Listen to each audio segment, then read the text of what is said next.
update ng bayan, maasahan anumang panahon.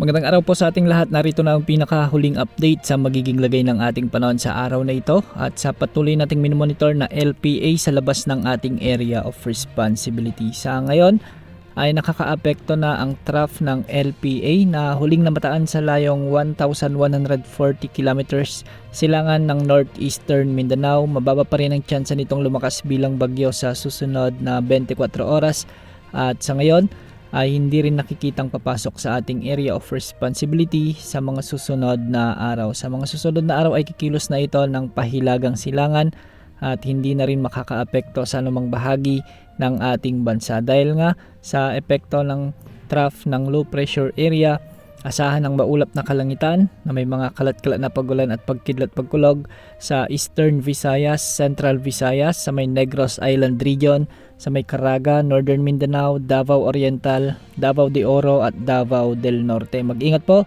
dahil posible ang banta ng mga biglang pagbaha o pagguho ng lupa, lalo na kung may mga umiiral na katamtaman at minsan ay malalakas na pagulan.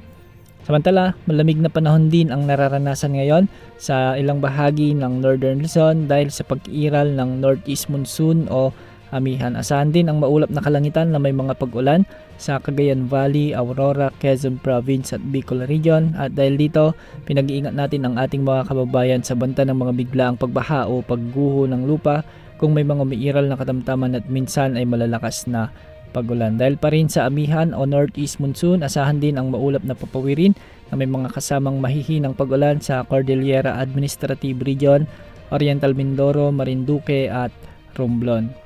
Amihan din ang magdadala ng bagyang maulap hanggang sa maulap na kalangitan na may mga isolated light rains o kalat-kalat na mahihinang pagulan sa Metro Manila at nalalabi pang bahagi ng Luzon. Sa nalalabing bahagi naman ng ating bansa, particular sa nalalabing bahagi ng Visayas at Mindanao, asahan naman ang pag-iral ng bahagyang maulap hanggang sa maulap na kalangitan na may mga isolated rain showers and thunderstorms. Dulot naman ito ng mga may iral na localized thunderstorms. Mag-ingat po dahil posible rin ang banta ng mga biglaang pagbaha o pagguho ng lupa, lalo na kung may mga may iral na severe thunderstorms. Yan muna ang latest sa lagay ng panahon. Ito po ang weather update ng bayan, maasahan anumang panahon.